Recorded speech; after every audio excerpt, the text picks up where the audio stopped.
ตลอดกาลนานทอดกฐินทานตามกาลเวลาสร้างมนุษย์ท่านกำลังติดตามรับฟังสถานีวิทยุกระจายเสียงพระพุทธศาสนาแห่งชาติและสังคมคลื่นเพื่อการศึกษาพระพุทธศาสนาและวัฒนธรรมระบบ FM 104.5 เมกะเฮิรตซ์รายการต่อไปเป็นรายการคดีโลกคดีธรรม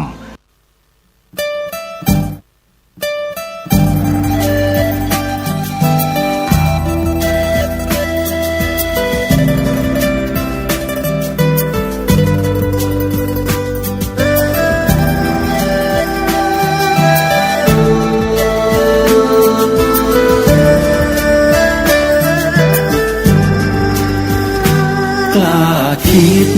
ก็ต้องกล้าทำอย่ากลัวถ้าทำความดีเร่งศึกษาปัญหาให้ทันท่วงทีเมืองไทยจะพัฒนากว่านี้รายการดีคดีโลกคดีธรรม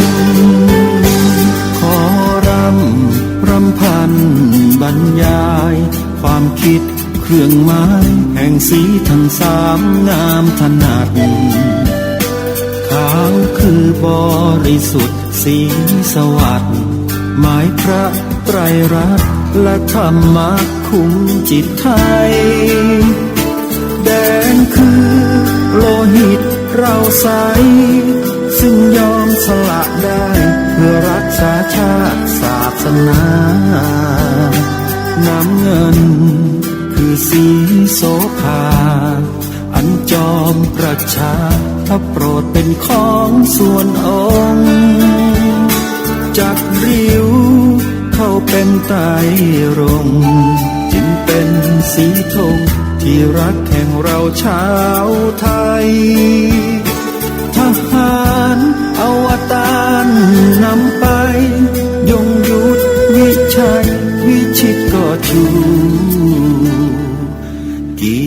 ยรติสยาม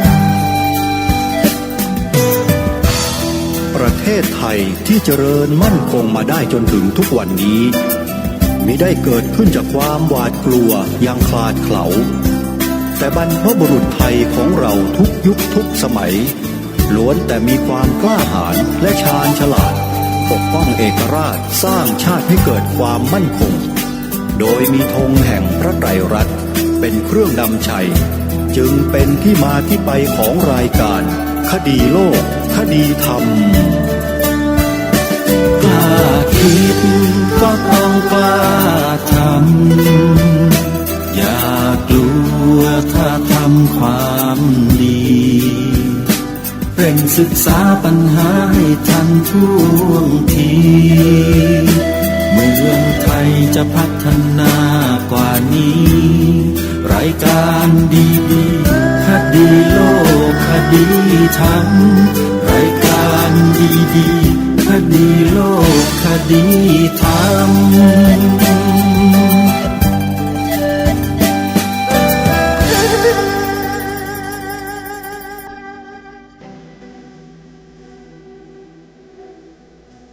พระบรมราโชวาทพระบาทสมเด็จพระเจ้าอยู่หัวในมหาสมาคมณพระที่นั่งอมรินทร์วินิจฉัยในพระบรมมหาราชวังโดยที่พระพุทธศาสนาเป็นศาสนาประจำชาติของเราทั้งตามความศรัทธาเชื่อมั่นของข้าพเจ้าเองก็เห็นเป็นศาสนาที่ดีศาสนาหนึ่งเนื่องในบรรดาสัจธรรมคำสั่งสอนอันชอบด้วยเหตุผลจึงเคยคิดอยู่ว่าถ้าโอกาสอำนวยข้าพเจ้าควรจักได้บวชสักเวลาหนึ่งตามราชประเพณีซึ่งจะเป็นทางสนองพระเดชพระคุณพระราชบูรพการีตามคตินิยมด้วยและนับตั้งแต่ข้าพเจ้าได้ครองราชย์สืบสันตติวงศ์ต่อจากสมเด็จพระเชษฐาธิราชก็ล่วงมากว่า10 ปีแล้วเห็นว่าน่าจะถึงเวลาที่ควรจะทำตามความตั้งใจไว้นั้นแล้วประการหนึ่งอันหนึ่งการที่องค์สมเด็จพระสังฆราชหายประชวรมาได้ในคราวประชวรครั้งหลังนี้ก็ให้เกิดความปิติยินดีแก่ข้าพเจ้ายิ่งนัก ได้มาคำนึงว่าถ้าในการอุปสมบทของข้าพเจ้าได้มีองค์สมเด็จพระสังฆราชเป็นพระอุปชฌาย์แล้วก็จะเป็นการแสดงออกซึ่งความศรัทธาเคารพในพระองค์ท่านของข้าพเจ้าได้อย่างเหมาะสมอีกประการหนึ่งจึงได้ตกลงใจที่จะบรรพชาอุปสมบทในวันที่ 22 เดือนนี้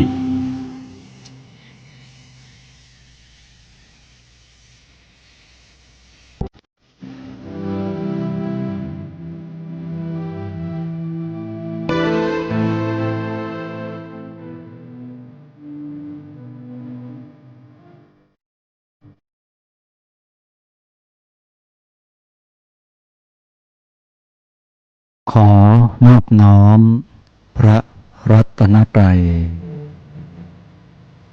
ขอถวายความเคารพพระมหาเถระพระเถรานุเถระทุกท่านขอความสุขความเจริญในธรรมจงบังเกิดมีแด่ท่านสาธุชนที่กำลังติดตามรับฟังรายการจากคลื่นวัฒนธรรมแห่งนี้ทุกท่านขอนำท่านผู้ฟังเข้าสู่รายการคดีโลกคดีธรรม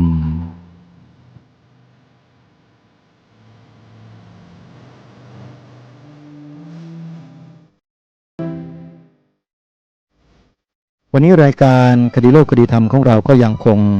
อยู่ในช่วงของการนำเสนอบทพระราชนิพนธ์เทศนาเสือป่าซึ่งเป็นบทพระราชนิพนธ์ที่ทรงคุณค่าสำหรับความเป็นไทยของเราอย่างยิ่งท่านสาธุชนหลายท่านอาจจะยังไม่เคยสดับปรับฟังบทพระราชนิพนธ์เทศนาเสือป่ากันต่างๆที่องค์พระบาทสมเด็จพระมงกุฎเกล้าเจ้าอยู่หัวได้ทรงแสดงไว้เมื่อปีพุทธศักราช 2457 ต่อเนื่องปีพระพุทธศักราช 2558 รวมทั้งสิ้น 19 กัน มี 17 กันหลักและมีกันพิเศษกันแทรกเข้ามาอีก2 กันรวมเป็น 19 กันเมื่อคราวที่แล้วได้อัญเชิญบทเทศนาเสือป่าในกันที่ 14 มานำเสนอต่อท่านผู้ฟังซึ่งมีชื่อเรื่องว่าปฐมสิกขาบทซึ่งพระองค์ได้ตรัสถึงศีลข้อที่1คือปาณาติปาตาเวรมณีสิกขาปะทังสมาธิยามิการสมาทานเพื่อไม่ทำร้ายเบียดเบียนชีวิตสิ่งมีชีวิตทั้งหลายให้ตกล่วงไปก็คือจะสมาทานไม่เบียดเบียนไม่ฆ่าชีวิตของสิ่งมีชีวิตอื่นๆให้ตกล่วงไปนั่นเองเป็นศีลข้อที่1ใน5 ข้อซึ่งเป็นข้อพื้นฐานหลักของมนุษย์มีความตอนหนึ่งที่อยากจะอัญเชิญมาย้ำซ้ำให้แก่เราท่านทั้งหลายได้สดับปรับฟังและจะสรุปความตอนนี้ให้ท่านทั้งหลายได้ฟังเพื่อให้ท่านทั้งหลายได้มองเห็นทางถึงความจำเป็นที่เราจะต้องมีพระพุทธศาสนาเป็นศาสนาประจำชาติไทยของเราไว้ความตอนหนึ่งพระองค์ตรัสมีนัยยะที่ทำให้เราท่านทั้งหลายอดคิดไม่ได้ว่าเราจะต้องร่วมแรงร่วมใจกันทำหน้าที่ในฐานะที่เป็นพุทธบริษัทกันให้มากยิ่งขึ้นความตอนนั้นว่าข้อนี้เป็นข้อที่ทำให้พระพุทธองค์ทรงบัญญัติว่าแม้ฆ่าเด็กอยู่ในครรภ์ก็เป็นฆ่าสัตว์เหมือนกันในพระพุทธสมัยเป็นอย่างไรในสมัยเราก็เป็นอย่างนั้นจะว่าเพราะกฎหมายของเราห้ามแล้วเพราะฉะนั้นไม่มีความจำเป็นอะไรที่จะต้องอธิบายข้อนี้ข้าพเจ้าไม่เห็นด้วยข้าพเจ้าจึงได้อธิบายแก่ท่านทั้งหลายมีความเสียใจ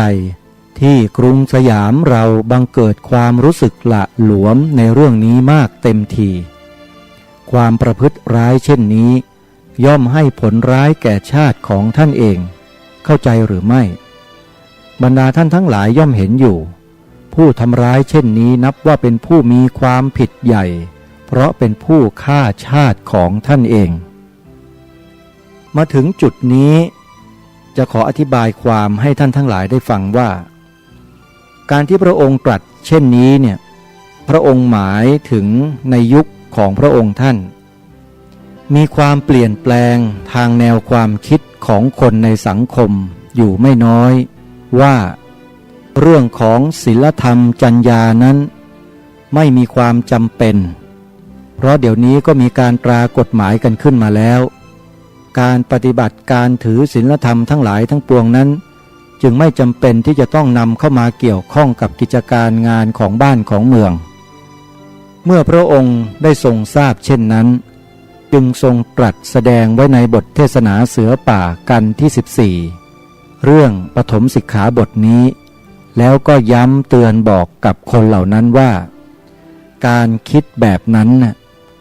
เป็นการทำลายหรือว่าทำร้ายชาติของตัวท่านเองพระองค์ท่านใช้คำนี้เลยนะฮะข้าพเจ้าจึงได้อธิบายแก่ท่านทั้งหลายมีความเสียใจที่กรุงสยามเราบังเกิดความรู้สึกหละหลวมในเรื่องนี้มากเต็มทีความประพฤติร้ายเช่นนี้ย่อมให้ผลร้ายแก่ชาติของท่านเองเข้าใจหรือไม่บรรดาท่านทั้งหลายย่อมเห็นอยู่ผู้ทำร้ายเช่นนี้นับว่าเป็นผู้มีความผิดใหญ่เพราะเป็นผู้ฆ่าชาติของท่านเองเพราะฉะนั้นท่านสาธุชนทั้งหลายถ้าหากว่าเราได้ยินได้ฟังใครก็แล้วแต่ที่เที่ยวไปพูดตามสถาบันการศึกษาตามสถานที่เสวนาทางวิชาการหรืออะไรก็แล้วแต่นะบอกว่าศีลธรรมไม่มีความจำเป็นพระพุทธศาสนาไม่มีความจำเป็นสำหรับชาติในสมัยปัจจุบันนั้นท่านสามารถที่จะกล่าวหาได้เลยว่าคนเหล่านั้นหรือคนที่พูดนั้นเนี่ยเป็นคนที่ร้ายคิดทำลายชาติตัวเองสามารถที่จะพูดเช่นนั้นได้เลยแล้วก็อัญเชิญบทพระราชนิพนธ์เทศนาเสือป่าในกันที่14เนี่ยไปอ่านให้เขาได้ฟังในที่ประชุมนั้นด้วยเตรียมเอาไว้ให้ดีเพราะฉะนั้นญาติโยมสาธุชนศีลธรรมไม่ใช่ของล้าสมัยแต่จิตใจของคนที่ไม่มีการพัฒนาให้เท่าทันหรือว่าเทียบเท่ากับศีลธรรมได้นั่นต่างหากคือสิ่งที่ไม่พัฒนาสิ่งที่ล้าหลังเพราะฉะนั้นอย่างไรก็ตามศีลธรรมยังคงจำเป็นต่อชีวิตมนุษย์อยู่เสมอไม่ว่ายุคใดสมัยใดวันนี้จะขออัญเชิญบทพระราชนิพนธ์เทศนาเสือป่าในกันต่อไปมานำเสนอท่านทั้งหลายก็ยังคงอยู่ในสิกขาบท1 ใน 5สิกขาบทที่พระองค์ได้ทรงยกขึ้นมาแสดงนั่นเองลองมาฟังกันดูว่าพระองค์ท่านทรงแสดงไว้อย่างไรกันที่15ทุติยสิกขาบททรงแสดงณวันที่15พฤษภาคมพระพุทธศักราช2458เมื่อมาประชุมไหว้พระครั้งก่อนได้แสดงข้อศีลองค์ที่1ที่เป็นนิจศีลแห่งพระพุทธศาสนาคราวนี้จะว่าต่อไปด้วยนิจศีลองค์ที่2คือห้ามไม่ให้ลักสิ่งของซึ่งเจ้าของมิได้อนุญาตให้ความเห็นของคนโดยมากในเรื่องนี้ถ้าจะถามว่าอทินนาทานแปลว่าอะไรก็คงจะได้คำตอบว่าห้ามไม่ให้ขโมยแล้วเลยนึกต่อไปทันทีว่าศีลนี้ไม่ยากเพราะตัวเราเองไม่ได้ตกอยู่ในข้อห้ามนั้นเป็นแน่คำว่าขโมยคนเราโดยมากนึกว่าเป็นอะไรเรามักนึกว่าที่จะเป็นขโมยคงเป็นคนที่นุ่งผ้าสโรงโพกหัวโตๆแล้วเที่ยวย่องเบาขึ้นบนบ้านหรือมิฉะนั้นก็ถือคบร้องขู่ว่าไอ้เสือเอาวาดังนี้เป็นต้นแท้จริงไม่ใช่เช่นนั้นเลยทีเดียวตามทางพระพุทธศาสนาคนที่แต่งตัวสวยงามก็เป็นขโมยได้การขโมยไม่ได้เป็นด้วยเครื่องแต่งตัวการขโมยไม่ได้เป็นเพราะเหตุที่เป็นไพร่ผู้ดีเป็นขโมยก็มีแต่เราโดยมากไม่ได้นึกว่าจะมีขโมยผู้ดีมักจะยกไปให้เป็นความประพฤติของบุคคลที่เราเรียกกันว่าคนไพร่เพราะฉะนั้นเราทั้งหลายจึงไม่เคยจะนึกว่ามีผู้ดีขโมยแท แท้จริงการขโมยของผู้ดีอาจจะเป็นไปในทางที่ร้ายกาจยิ่งกว่าไพร่โดยมากเพราะเหตุใดไพร่นั้นมีโอกาสน้อยจะขโมยของก็ได้แต่เล็กน้อยเท่านั้นอย่างเลวที่สุดพวกที่วิ่งราวเขากลางถนนเที่ยวฉวยเอาของจากร้านจากรวงเขากลางถนนเที่ยวฉวยหมวกสารเขาเช่นนี้เป็นต้นและต้องเป็นคนที่วิ่งฝีตีนเร็วหรือมือไวเท่านั้นอย่างนี้ไม่ต้องมีความฉลาดอะไรแต่ถ้าจะขโมยเป็นการใหญ่จะขโมยให้ได้มากก็ต้องลงทุนเหมือนกันต้องลงทุนหาเครื่องแต่งตัวให้สวยให้งามต้องลงทุนเข้าไปในบ้านในช่องให้เขาไว้วางใจเสียก่อนจะหาอุบายเข้าไปโดยอาการใดๆก็ตามโดยมากเป็นคนรับใช้ในบ้านและเป็นคนที่คุ้นเคยแล้วถ้าได้มีโอกาสเมื่อไรก็ฉวยเอาโอกาสอันนั้น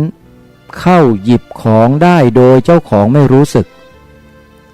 ขโมยชั้นสูงเช่นนี้ท่านโดยมากมักเรียกกันว่าไม่ใช่ขโมย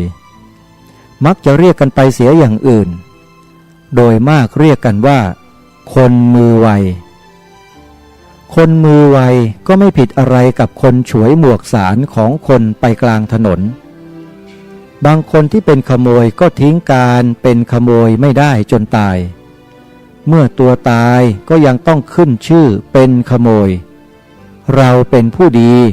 เมื่อเอาของที่เขาไม่ให้ก็เป็นขโมยเหมือนกันอย่าเข้าใจผิดที่ข้าพเจ้าพูดกับท่านทั้งหลายเช่นนี้อย่านึกว่าข้าพเจ้าจะดูถูกท่านทั้งหลายว่าเป็นขโมยฉะนั้นเลยข้าพเจ้าอยากจะขออธิบายความเข้าใจที่มีอยู่ในหมู่คนไทยโดยมากมักคิดกันว่าคนคนนั้นเป็นชั้นไพร่เป็นชั้นผู้ดีบางอย่างคนไพร่ก็ทำได้บางอย่างผู้ดีทำไม่ได้แต่แท้จริงคนเราที่เกิดมาเป็นอะไรเป็นเด็กเหมือนกันหมดเมื่อเกิดมาจากครรภ์มารดามีอะไรติดตัวมาไม่มีอะไรมีแต่กระดูกมีแต่เนื้อหนังมีแต่ผมก็เกือบจะไม่มีติดตัวมาเลยคนเราที่จะชั่วจะดีจะนับว่าเป็นผู้ดีหรือเป็นผู้ไม่ดีก็แล้วแต่ความประพฤติของเราเมื่อตัวเราประพฤติดีเขาก็ว่าเราอยู่ในธรรมถ้าเราเป็นผู้ดีแล้วประพฤติไม่อยู่ในธรรมเราจะเป็นลูกเจ้าพระยานาหมื่นหรือแม้จะเป็นลูกเจ้านายก็ไม่พ้นเป็นคนชั่วถึงเราจะเป็นลูกคนที่สูงเท่าไหร่ถ้าเราหยิบฉวยสิ่งของที่เจ้าของเขาไม่ให้เราก็เป็นขโมยแม้เราจะเป็นลูกของคนต่ำต้อยเท่าไรถ้าเราประพฤติตัวเรียบร้อยแล้วเราก็ดีเท่ากับท่านเจ้าพระยาที่นั่งอยู่ข้างหน้าเราเหมือนกันจะไม่ผิดอะไรกันเลยเพราะฉะนั้นความสำคัญที่ว่าดีจะนับถือหรือไม่นับถือว่าดีต้องอยู่ในศีลต่างหากที่ถือศีลแค่ไปนั้นเป็นของชักให้มีผลร้ายเป็นอันมากเพราะฉะนั้นเรื่องว่าเป็นขโมยนี้ต้องขอให้ท่านพยายามเข้าใจถ้าท่านผู้ใดไม่เข้าใจแล้วขอให้ไปถามเพื่อนเขาดูคงมีเขาเข้าใจเหมือนกันแต่อย่างไรก็ต้องขอให้พยายามฟังถ้อยคำที่ข้าพเจ้ากล่าวในที่นี้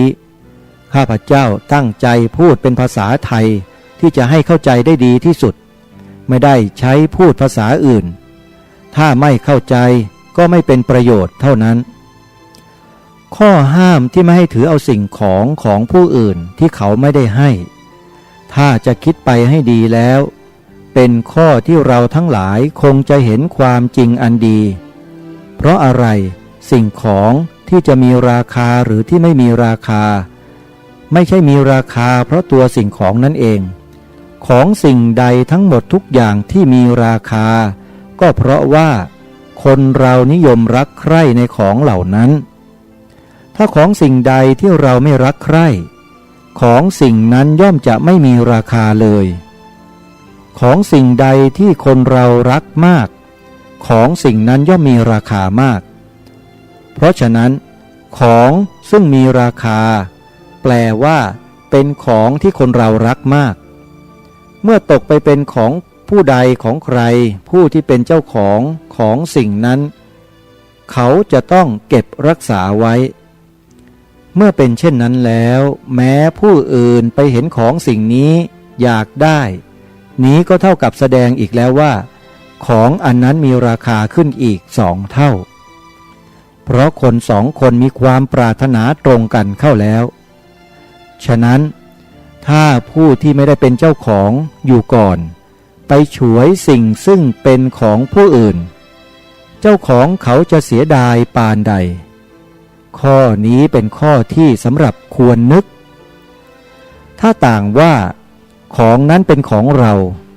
เมื่อคนอื่นหยิบเอาไปเราเสียดายไหมถ้านึกเสียดายต้องเข้าใจว่าของผู้อื่นเจ้าของเขาก็เสียดายเหมือนกันข้อนี้เป็นข้อสำคัญที่เป็นข้อเตือนใจบุคคลผู้ที่โลภอยากได้ของผู้อื่นแท้จริงรากเหง้าของการขโมยหรือเอาของผู้อื่นก็อยู่ที่ความโลภมีความอยากได้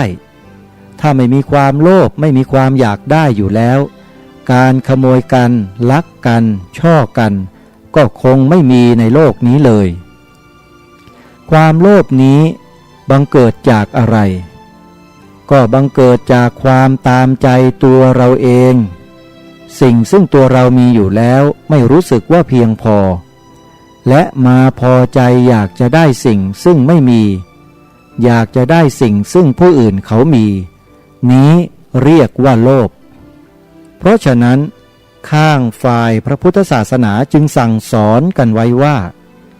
ทรัพย์อันใดซึ่งความมั่งมีทำได้ก็ไม่สู้สันโดษคือไม่สู้ความมักน้อยถ้าต่างว่าเรามีเงินอยู่100 บาทพอใจเสียแล้วในเงิน100 บาททั้งนี้แปลว่าเรามั่งมียิ่งกว่าคนที่มีเงิน1 ล้านบาทแต่ยังอยากได้อีกเพราะเมื่อมี100 บาทก็พอเช่นนั้นแล้วก็ไม่ผิดอะไรกับคนที่มี1 ล้านบาทซึ่งไม่รู้ว่าจะเอาไปทำอะไรนี้เรียกว่าคนที่มีสันโดษถ้าคนที่มีโลภแม้จะให้เงินไป1 ล้านบาทย่อมไม่พอย่อมจะมีที่ไหลไปเทไปลงแม่น้ำต่อให้ได้เงินตั้ง8 ล้านบาทก็ไม่มีที่สุดเมื่อไรยังไม่ตายก็ยังไม่วายความอยากได้เงินคนพวกนี้มีความโลภไม่มีที่สุดเมื่อจะหาทรัพย์หรือสิ่งของอย่างนี้โดยทางอื่นไม่ได้แล้วจึงต้องเลี่ยงใช้วิธีใดวิธีหนึ่งซึ่งไม่ใช่ทางตรงถ้าเห็นทรัพย์ของใครก็ฉวยเอาเฉยๆดังนี้เป็นคนที่เราเรียกว่าวิ่งราววิ่งฉวยเอาเฉยๆเป็นคนหน้าด้านซึ่งหน้าถ้ามีวิธีอีกขั้นหนึ่งคอยเวลามืดเข้าแล้วย่องไปเวลาที่เขาไม่รู้แล้วฉวยของนั้นมานี้เรียกว่าย่องเบาผลนั้นก็เหมือนกันคืออะไรวิ่งราวเอาของที่เจ้าของเขาไม่ให้ย่องเบาก็เอาของที่เขาไม่ให้เหมือนกันผิดกันแต่วิธีที่ใช้เท่านั้นท่านผู้คิดเบี่ยงบ่ายใช้สมองโดยอาการต่างๆเอาเงินเอาทรัพย์ผู้อื่นผู้ที่คิดหลอกลวงช่อโกงนั้นก็คิดอ่านเหมือนกันทั้งนั้นไม่ใช่อย่างอื่นท่านที่ฟังคงนึกประหลาดมากที่ข้าพเจ้าตัดสินว่าพวกเหล่านี้เป็นขโมยแท้จริงการพูดจาใช้ปัญญาหลอกลวงเอาสิ่งซึ่งเขาไม่ได้เต็มใจยกให้ก็ไม่ผิดอะไรกับไพร่ที่เป็นขโมยถ้าจะว่าไปการใช้ลิ้นหลอกปอกลอกเอาเงินของผู้อื่นก็คือย่องเบาด้วยวาจานั่นเองเพราะฉะนั้นขอให้จำให้ดีการหลอกลวงปอกลอกผู้อื่นเป็นวิธีของคนบางคนที่เรียกว่าผู้ดีผ พวกกลางถนนมันไม่ทำผู้ดีปอกลอกเอาเงินผู้อื่นทุกวันนี้เดินลอยหน้าลอยนวลเข้าวังบางคนลอยชายเข้าวังด้วยซ้ำพวกไพร่ที่เดินกลางถนนก็มีความปรารถนาอย่างเดียวกับผู้ดีที่กล่าวในที่นี้เหมือนกันแต่มันเป็นคนจนผู้ดีเดินลอยชายเข้าวังได้คนนั้นมันเป็นคนจนเดินลอยชายเข้าวังไม่ได้เพราะฉะนั้นจึงต้องถือการขโมยนี้ให้กว้างออกไปกล่าวคือสิ่งที่เขาไม่ให้และเราฉวยเอาไปเช่นนี้เขาจะต้องอยู่ในตารางจะใช้อุบายเอามาได้ด้วยล่อลวงก็ดีหรืออุบายก็ดีหรือด้วยอุบายก็ดีด้วยสถานใดก็ดีเป็นขโมยทุกอย่างไม่มีทางใดนอกจากเขายื่นให้นอกนั้นไม่พ้นเป็นขโมยบางทีอย่างนี้มักเรียกกันว่าไม่ผิดระเบียบคือเป็นเจ้าพนักงานรักษาเงินหลวงขอยืมพระราชทรัพย์ชั่วคราวแล้วจึงเอาเงินของตัวเองมาใช้ให้ขอยืมพระราชทรัพย์ไปทำประโยชน์ให้บ้านเมืองอะไรไม่รู้พูดว่าจะใช้ให้ภายใน3 ชั่วโมงก็ดีภายใน5 ชั่วโมงก็ดีภายใน8 ชั่วโมงก็ดีหรือภายใน3 นาทีก็ดีคำหนึ่งก็เป็นขโมย2 คำก็เป็นขโมย8 คำก็เป็นขโมยถ้าเราได้ตั้งใจว่าจะเอาพระราชทรัพย์ที่เรารักษานั้นไปใช้ในทางใดๆนอกจากในราชการแผ่นดินโดยตรงแล้วไซร้ขึ้นชื่อว่าเราเป็นขโมยถึงแม้เมื่อภายหลังเราเอาพระราชทรัพย์มาใช้คืนให้เพียงพอแก่ที่เราได้ขอยืมไปแล้วนั้นก็ดีตลอดเวลาที่เรายืมไปแล้วและยังไม่ได้ใช้พระราชทรัพย์ให้เต็มจำนวนเงินเจ้าพนักงานผู้นั้นก็เป็นขโมยและเมื่อใช้พระราชทรัพย์หมดสิ้นทุกประการเท่าที่ตัวขอยืมไปแล้วก็ยังเป็นขโมยไม่พ้นเป็นขโมยอยู่นั่นเองเพราะฉะนั้นจะทำอย่างไรท่านจึงจะพ้นเป็นขโมยไม่ลงมือทำเลยอย่าเอาเลยตั้งแต่ต้นที่เอาไปถ้าเอาแล้วถึงจะใช้ภายใน8 ชั่วโมงได้ภายใน3 นาทีได้ก็ยังเป็นขโมยเพราะฉะนั้นศีลก็ดูเป็นข้อสำคัญมากที่กล่าวนี้ก็อยู่ในส่วนเรื่องข้าราชการบางคนซึ่งมีหน้าที่รับราชการรักษาพระราชทรัพย์นอกจากที่รักษาพระราชทรัพย์เป็นผู้มีหน้าที่ทำพระราชทรัพย์ให้งอกงามขึ้นเช่นเจ้าพนักงานสรรพากรพวกเก็บภาษี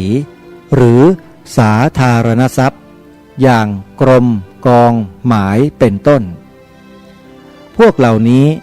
ในขณะเมื่อไปเก็บภาษีอากรหรือถ้าเก็บตามที่อนุญาตตามทางราชการเช่นนี้ไม่นับว่าเป็นขโมยเพราะว่ามีอำนาจในพระราชกำหนดกฎหมายซึ่งถือตามพระราชบัญญัติอนุญาตให้เก็บได้แต่ต่างว่าผู้ที่เก็บเงินภาษีอากรเก็บเงินรัฐชูปการคนละ6 บาทแต่ไปเก็บเอา8 บาทเอาไปเข้ากระเป๋าเสีย2 บาทส่งรัฐบาลแค่6 บาทเช่นนี้เป็นขโมยแท้จริงไม่ใช่ขโมยของรัฐบาลเป็นขโมยของราษฎรแต่ที่ทำหรือที่มีมาตามปกติเก็บเงินคนละ8 บาทราษฎรคงไม่ให้ที่มักมีอยู่คือไปเที่ยวเก็บภาษีตามบ้านเขาและไปเห็นม้าเขางามบอกว่าขอขี่นะแล้วขึ้นขี่เอาของเขาไปเช่นนี้ก็มีตัวข้าพเจ้าเองก็พบได้เห็นได้รับฎีกาต่อมือแล้วข้าพเจ้าได้เรียกตัวเจ้าพนักงานที่เป็นจำเลยมาถามตอบรับเป็นสัตว์ได้ถอดเสียกับที่เช่นนั้นก็มีไม่ใช่นายคนนั้นผู้เดียวที่ทำเช่นนี้คนอื่นก็ทำอีกมากแต่จับไม่ได้การเช่นนี้ผู้ที่เป็นข้าราชการอย่างชั้นผู้น้อยลงไปมองไม่รู้สึกว่าเป็นขโมย รู้สึกเหมือนท่านให้อำนาจเขาแล้วดูเหมือนอำนาจให้ไว้สำหรับกดหัวมนุษย์ด้วยกันอีกทีคนมีอำนาจเที่ยวกดขี่เอาสิ่งของที่เขาไม่ให้เช่นเรียกเอาม้าขี่ที่บ้านหรือเอาสิ่งของที่เขาใช้ในบ้านพอใจหยิบฉวยเอาก็ดีครั้นเขาขัดขืนกลับว่าขัดขืนเจ้าพนักงานเวลาเก็บภาษีคนนั้นกลับมาติดตารางเสียก็มีความเข้าใจผิดคิดเห็นไปว่าเมื่อท่านตั้งเป็นผู้เก็บภาษีแล้วมีอำนาจคนที่ได้ฉวยเอาของตามใจเช่นนี้เขาเข้าใจผิดเพราะฉะนั้นเราทั้งหลายต้องเข้าใจว่าคนทำเช่นนี้เป็นขโมยเหมือนกันอันหนึ่ง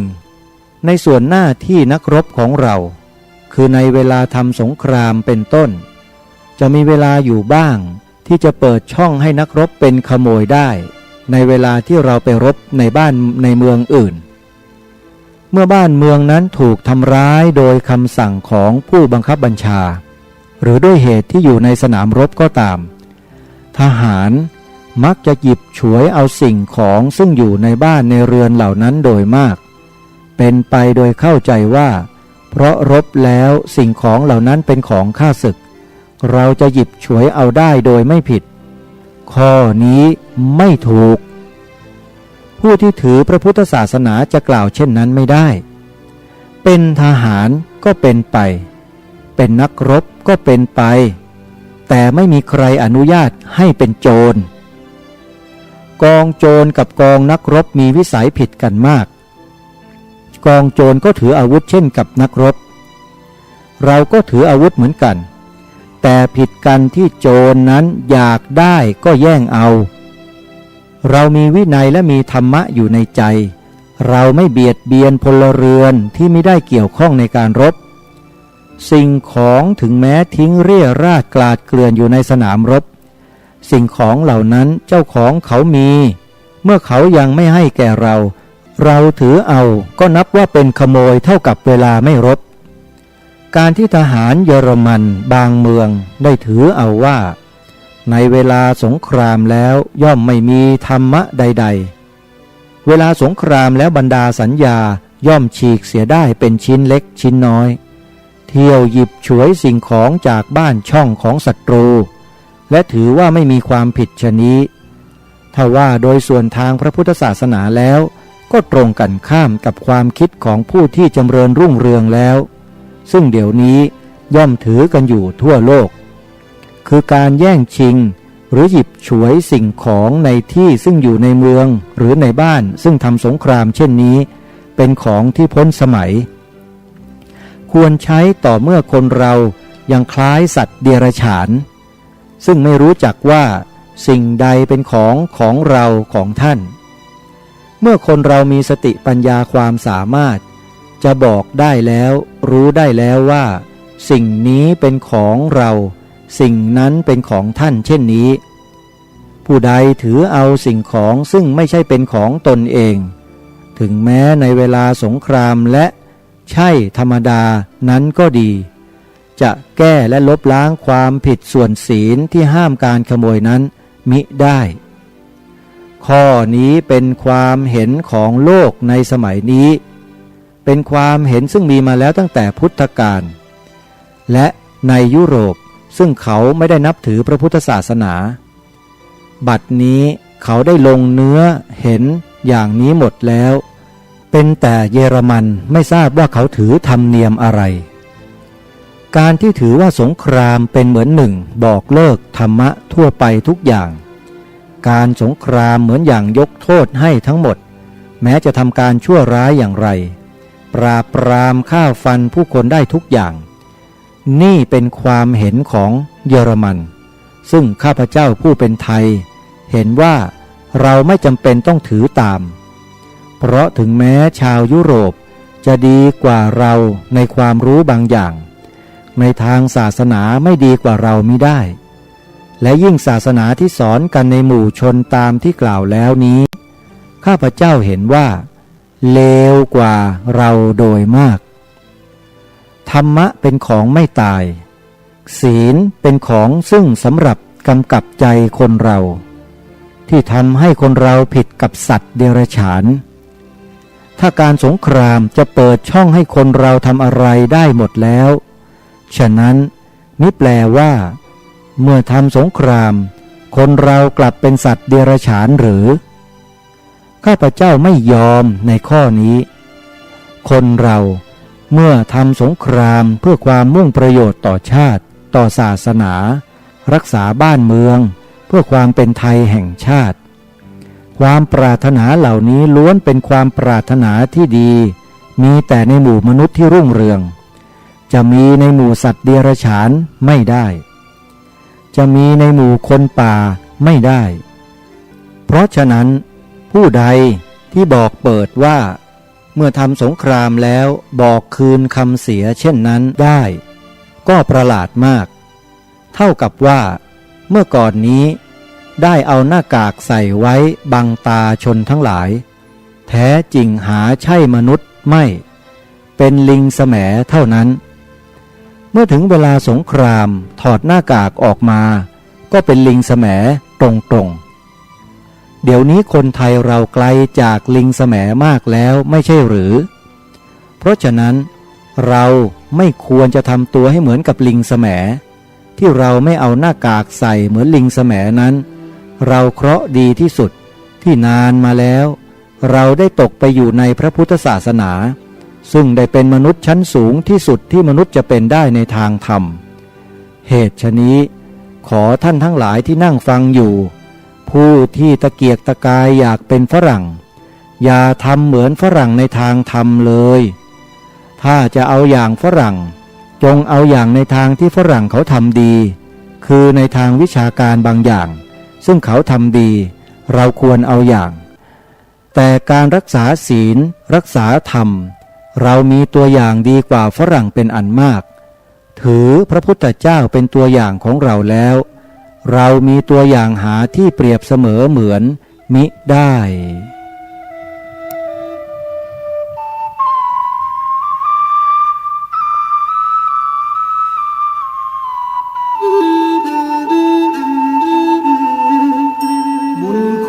แผ่นดินนั้นยิ่งใหญ่แท้บุญคุณของแม่ไม่มีใดปรีไกลแม่เพราะชาติโดนไพรีเหยียบ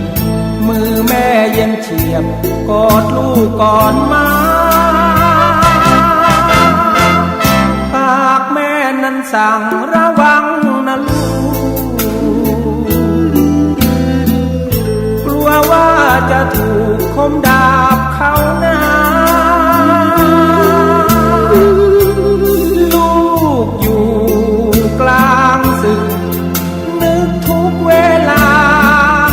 ใจปรารถนาอยากเห็นหน้าแม่บ้านเมืองใหญ่หลวงถึงห่วงจำห่างช้าเป็นเบี้ยล่างให้เขาแน่แท้ยามนี้ไทยเราถูกเขารังแกหากลูกก่อนแอชาติคงไม่มีบุญคุณแผ่นดินนั้นยิ่งใหญ่นักบุญคุณแม่รักลูกหวังเต็มที่อยากก้มกราบเท้าเอาหน้าจูบปัทภีชีวิตลูกนี้ยอมพลีเพื่อไทยเป็นไทย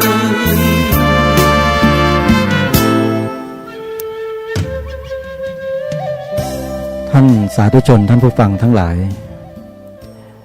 บทพระราชนิพนธ์เทศนาเสือป่าในกันที่15นี้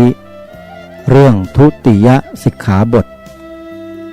หลายๆท่านที่ฟังแล้วก็คงจะเป็นที่เข้าใจเป็นอย่างดีว่าความดี ความชั่วคนดีคนชั่วไม่ได้เลือกจำกัดเฉพาะ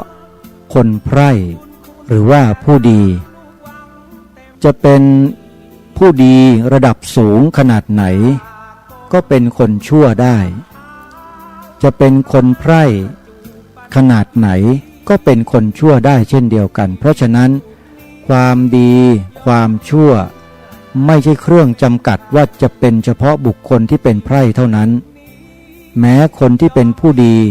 ก็เป็นคนดีได้และเป็นคนชั่วได้เช่นเดียวกันนี่คือพระราชดำรัสขององค์พระบาทสมเด็จพระมงกุฎเกล้าเจ้าอยู่หัวทรงตรัสแสดงยืนยันแก่พวกเราชาวไทยอย่างชัดเจนใครทำความชั่วก็ชื่อว่าคนชั่วทั้งนั้น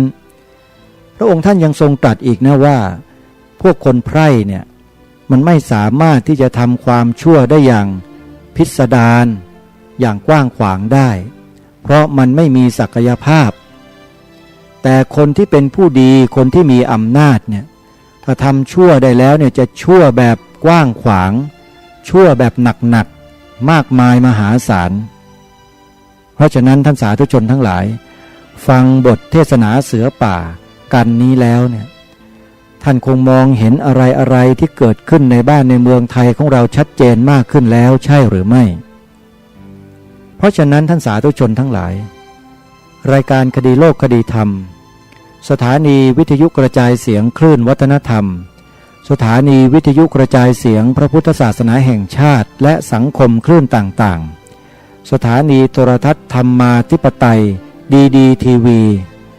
จึงให้ความสำคัญต่อการทำดีของผู้คนเป็นอย่างมากไม่ว่าผู้นั้นจะเป็นไพร่หรือว่าเป็นผู้ดีตระกูลสูงแค่ไหนก็ตามเราสามารถเป็นคนดีได้เหมือนกันเพราะฉะนั้นจึงถึงเวลาแล้วที่คนไทยเรานั้นต้องหวนกลับคืนสู่พื้นฐานเดิมของเราได้ร่วมกันตอนนี้ชาวพุทธได้มีการจัดตั้งสภาพุทธบริษัทภาคประชาสังคมจิตอาสาขึ้นแล้วเพื่อเชิญชวนพุทธศาสนิกชนคนไทยทั้งหลายมาขึ้นทะเบียนเป็นพุทธมามกะด้วยกันมาทำการกรอกรายละเอียดใบสมัครเพื่อขึ้นทะเบียนประกาศตนเป็นพุทธมามกะด้วยกันเพราะการประกาศตนแสดงตนเป็นพุทธมามกะนั้นเป็นการยืนยันเป็นการประกาศตัวเราเองว่าเราจะขอยอมรับนับถือพระพุทธเจ้าพระธรรมเจ้าและพระสงฆ์เจ้าเป็นสรณะที่พึ่งตลอดชีวิตเราจะทำการศึกษาในสิกขาบทต่างๆให้เข้าใจแล้วน้อมนำไปประพฤติปฏิบัติให้เป็นชีวิตของเราเป็นวิถีชีวิตของเราตลอดไปนี่คือเป้าหมายสำคัญของสภาพุทธบริษัทภาคประชาสังคมจิตอาสาเรามีเครือข่ายมีองค์กรทางพระพุทธศาสนาอยู่มากมายหลายองค์กรแต่ละองค์กรถ้าหากว่าได้นำสมาชิกขององค์กรท่านที่มีอยู่ประกาศตนเองขึ้นทะเบียนเป็นพุทธมามกะนั่นแหละจึงถือว่าองค์กรของท่านมีความเหนียวแน่นและมั่นคงอย่างแน่นอนเพราะอะไรเพราะทุกคนทุกท่านเมื่อประกาศตนเป็นพุทธมามกะโดยการขึ้นทะเบียนแล้วเนี่ยท่านจะไม่มีสิทธิ์แม้แต่กระทั่งคิดที่จะเปลี่ยนการนับถือศาสนาอันนี้แหละเป็นสิ่งที่องค์พระบาทสมเด็จพระมงกุฎเกล้าเจ้าอยู่หัวรัชกาลที่6ทรงพอพระราชฤทัยอย่างยิ่งท่านสาธุชนทั้งหลายถ้าหากว่าเราหวังความเจริญของชีวิตหน้าที่การงานยศถาบรรดาศักดิ์ตำแหน่งในระบบราชการท่านจงขึ้นทะเบียนประกาศตนเป็นพุทธมามกะแล้วท่านจะได้ในสิ่งเหล่านั้น ได้ด้วยอะไรได้ด้วยเจตนาที่ท่านมีที่ท่านหวังแล้วท่านอธิษฐานจิตรำลึกนึกถึงพระมหากรุณาธิคุณขององค์พระบาทสมเด็จพระมงกุฎเกล้าเจ้าอยู่หัวให้เนืองๆอธิษฐานขอพรจากพระองค์ท่านหลังจากที่เราประกาศตนเองเป็นพุทธมามกะน้อมนำตนเองเข้ามาประพฤติในหลักของศีลธรรมตามที่พระองค์ได้ตรัสแสดงไว้ในบทเทศนาเสือป่าชีวิตท่านจะเจริญโดยส่วนเดียวจริงๆสภาพุทธบริษัทกำลังสร้างความเจริญให้กับทุกท่านท่านทั้งหลายอย่ารอช้าเถอะโอกาสที่จะมีใครมาเชิญชวนท่านและยอมเสียสละมาทำหน้าที่ตรงนี้ให้ท่านเนี่ยมันมีไม่มากนักและมันหาได้ไม่ง่ายนักมีแล้วท่านจงเร่งขวนขวายแล้วทำให้เป็นที่ปรากฏแล้วก็เชิญชวนญาติพี่น้องสามีภรรยามิตรสหายของท่านลูกหลานเยาวชนของท่านมาประกาศตนเป็นพุทธมามกะโดยการขึ้นทะเบียนกันทุกคนด้วยถ้าหากว่าท่านสงสัยประการใดว่าจะติดต่อจะสอบถามรายละเอียดจะดูข้อมูลอย่างไรแล้วจะไปหาใบสมัครที่ไหนให้ท่านเข้าไปที่เว็บไซต์ของสภาพุทธบริษัทได้เลยในเว็บไซต์ดังกล่าวนี้จะมีใบสมัครให้ท่านดาวน์โหลดไปใช้งานได้เมื่อท่านสมัครแล้วเนี่ยให้ท่านติดต่อสอบถามรายละเอียดตามหมายเลขโทรศัพท์ที่ปรากฏตรงนั้นเลยว่าจะต้องทำยังไงต่างๆอันนี้จะเป็นสิ่งที่สามารถทำได้ด้วยตนเองหรือท่านได้ยินประกาศประชาสัมพันธ์ว่าที่ไหนเขามีการเปิดขึ้นทะเบียนประกาศตนเป็นพุทธมามกะท่านก็ไปที่นั่นเลยอย่างที่สถานีวิทยุกระจายเสียงคลื่นวัฒนธรรมเป็นต้นอยู่ภายในวัดดวงแขเนี่ยท่านก็สามารถมาขอใบสมัครแล้วก็ขึ้นทะเบียนประกาศตนเป็นพุทธมามกะได้เช่นเดียวกันเพียงแค่ท่านนำหลักฐานมาให้ครบ 1. สำเนาทะเบียนบ้าน 2. สำเนาบัตรประจำตัวประชาชนลงชื่อให้ครบ 3. รูปถ่ายหน้าตรงไม่สวมแว่น1รูปอันนี้สำคัญมากรูปถ่ายหน้าตรงไม่สวมแว่น1รูปขนาด1นิ้วอันนี้ก็สอบถามเจ้าหน้าที่ได้ทุกสถานที่ภาคเหนือนะฮะมีที่วัดหนองกายตำบลสันป่ายางอำเภอแม่แตงจังหวัดเชียงใหม่ภาคตะวันออกเฉียงเหนือนะฮะมีที่จังหวัดเลยวัดศรีอุดมวงศ์อำเภอวังสะพุงวัดป่าจริยธรรมอำเภอนาด้วงที่ประกาศขึ้นทะเบียนเป็นพุทธมามกะอย่างเป็นทางการนะฮะที่จังหวัดกาฬสินธุ์มีอยู่ที่เดียวคือที่สำนักสงฆ์สวนป่า